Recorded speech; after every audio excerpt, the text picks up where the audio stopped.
L'essentiel de l'actualité d'ici et d'ailleurs, c'est avec Raphaël Chegueux.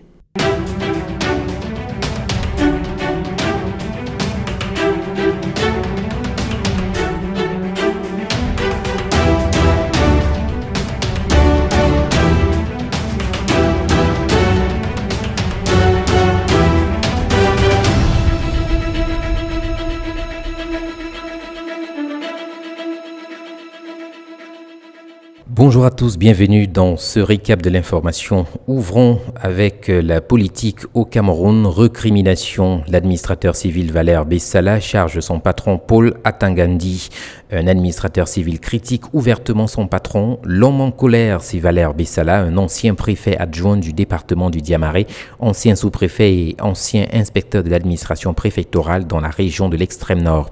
Il a fustigé la sortie du ministre de l'administration territoriale Paul Atangandi en rapport avec la crise à la FECAFOOT mercredi dernier. Les propos de l'homme tiennent en quelques mots que voici. Je crois que le ministre de l'administration territoriale actuel est la pire chose qui puisse arriver à la préfectorale au Cameroun. La gestion du territoire, notamment à la tête de ce ministère, c'est vraiment la pire chose. Désormais, on peut déjà voir avec ce ministre et peut-être d'autres que l'incompétence a un visage dans le gouvernement de la République. Un ministre de l'administration territoriale n'est pas le ministre des Sports, il n'est même pas la tutelle des associations sportives. En Guinée, le CNRD, constitué des militaires au pouvoir depuis le coup d'État, a accusé jeudi dernier des partis et des activistes d'agissements visant à troubler l'ordre public et la paix sociale.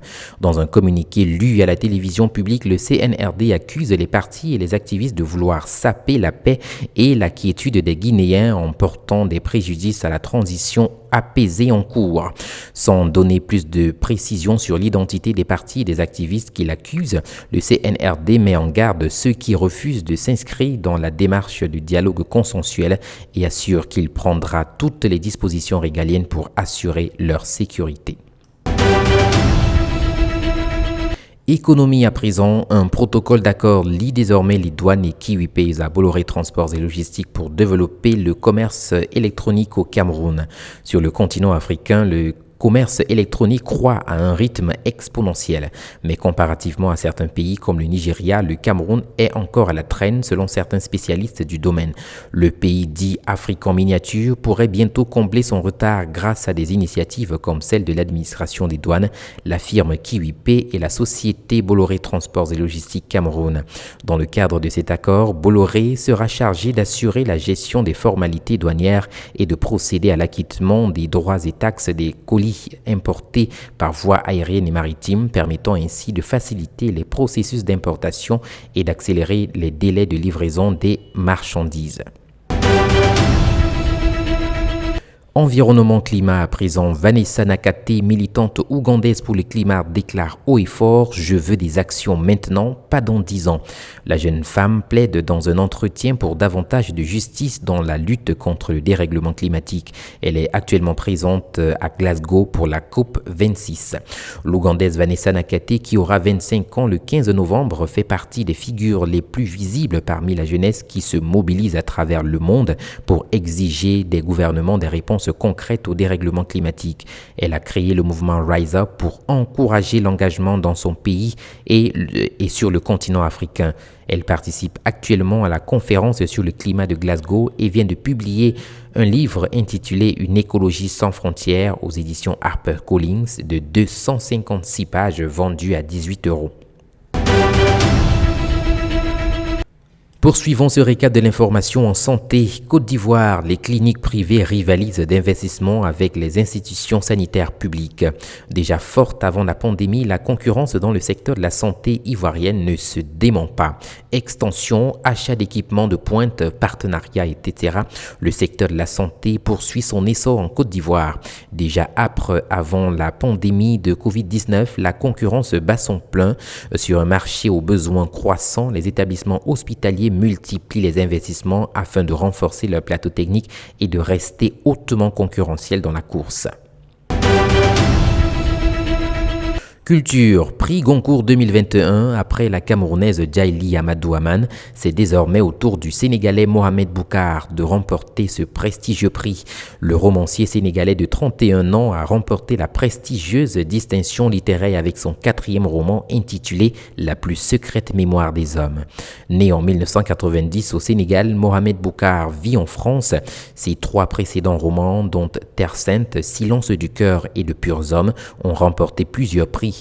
Après ses ouvrages consacrés au djihadisme, à la crise migratoire et à l'homosexualité au Sénégal, il livre ici un roman brillant, fiévreux, sensuel, travaillé par des questions littéraires et existentielles qui transportent loin et marquent longtemps.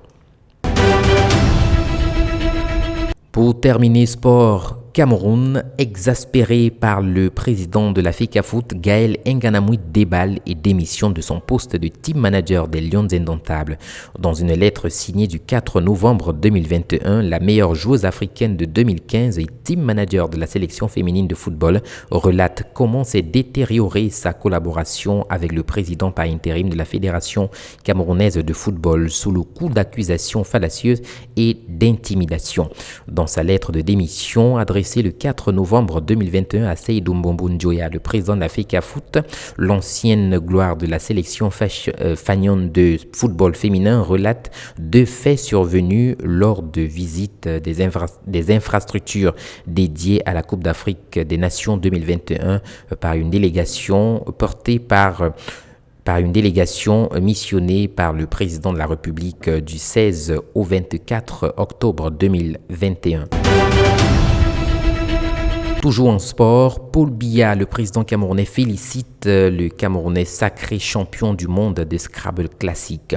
Le président Paul Biya salue l'exploit d'Éric Salvador Tuyo. Le chef de l'État a adressé le 3 novembre 2021 sous le couvert du ministère des Sports une lettre de félicitations au nouveau champion du monde de Scrabble classique. En complément d'information, il est important de signaler que le mardi 26 octobre 2021, Éric Salvador Tuyo a remporté le titre de champion du monde de Scrabble, catégorie classique, en battant son compatriote Amédée Assomo, qui est aussi le président de la Fédération camerounaise de Scrabble. Il permettait ainsi par sa victoire à son pays, triple champion d'Afrique, d'obtenir son premier sacre mondial. C'est tout pour ce récap de l'information. Merci de l'avoir suivi. Restez sur UN Media Télévision pour davantage d'informations.